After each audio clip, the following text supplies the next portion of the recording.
And competitors Ralph Fiennes and John Turturro keep America spellbound in Quiz Show.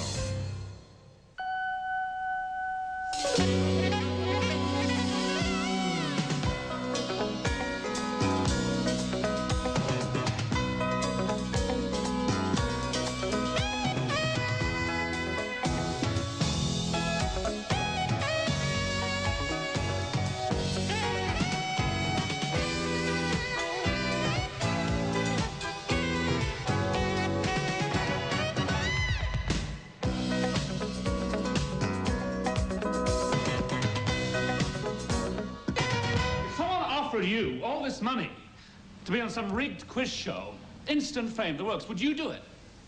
No, of course not. No. Ralph Fiennes plays Charles Van Doren, a university teacher who got caught in a history-making TV scandal in Quiz Show, one of 5 new movies we'll be reviewing this week on Siskel and Ebert, including new films starring Steve Martin, Sean Connery, and Melanie Griffith.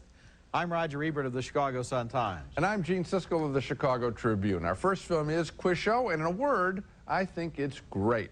An absolutely mesmerizing drama based on the quiz show scandals of the 1950s, where America got its first TV pop culture reality check when we found out that our new national heroes were faking their way to fame and fortune. Director Robert Redford, working from a fine script from a former film critic, all right, Paul Attanasio, tells the story of Charles Van Doren, a product of New England's cultural and intellectual elite, who achieves a celebrity status and fame greater than that of his poet father when he becomes involved in a rigged quiz show called 21.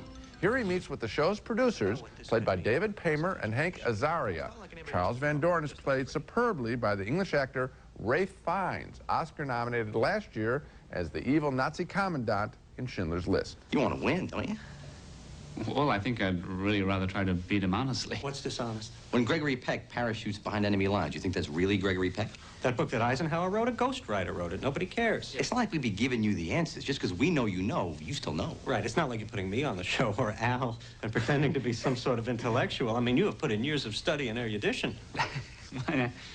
Charles Van Doren's adversary in his first show is a less glamorous brain, a walking encyclopedia named Herbert Stemple.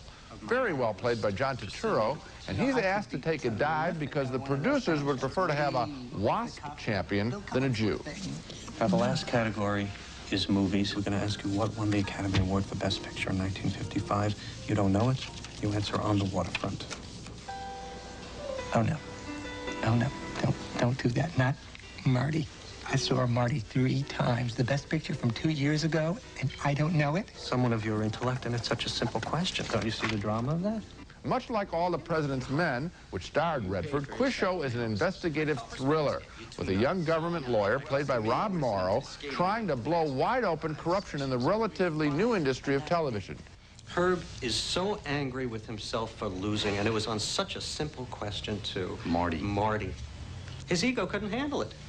He blames Charles Van Doren for his downfall. And, of course, the real downfall of Herbert Stemple has always been Herbert Stemple. Absolutely. Well, you met him. Does he seem stable to you?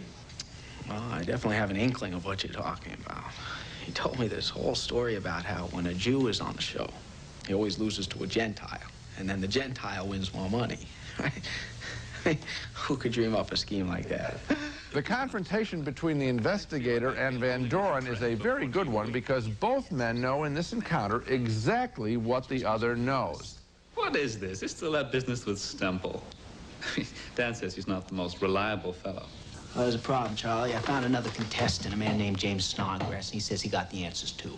I really like Quiz Show, and one of the reasons is that it names names. It doesn't fictionalize the story. The film is very much about the win-at-any-cost American business system, about a nation's loss of innocence, about the new industry of television, and about the sense of entitlement held by America's WASP ruling class. And on the conventional entertainment level, it has all the suspense and inherent drama of a good quiz show, even one that you know is fixed. I think Quiz Show is clearly one of this year's very best movies. It's a wonderful movie, Gene, and I think you put your finger on it when you say that it's really about the system, because to this day, a lot of people remember Charles Van Doren's name as if he spontaneously did something wrong. And actually, his transgression was much smaller than the transgression of the system which produced that show and which rigged it. And this show, this movie by Robert Redford makes it very clear that the network was never touched. The sponsors were never touched. The producers of this show went on to make millions producing other TV shows. Yeah. They all just continued to get rich, and this poor guy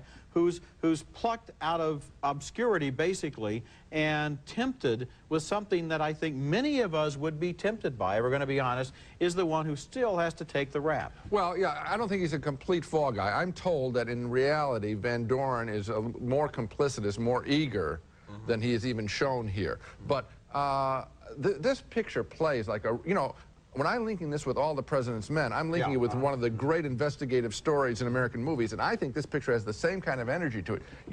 You're just sitting there as you watch this investigation going on while being entertained by all the quiz show mechanisms. You know, there's a fascinating line in this movie where they say quiz shows are going to continue because we made a mistake. We didn't realize what people are really watching is the money. Yeah. In a way. It's a very, very good piece of work. Now let's take another look at the movies we reviewed this week. 2 enthusiastic thumbs up for Quiz Show, Robert Redford's thoughtful and entertaining look at the scandals which rocked TV networks in the 1950s. The movie opens next week in New York and then widens out to other cities during the month.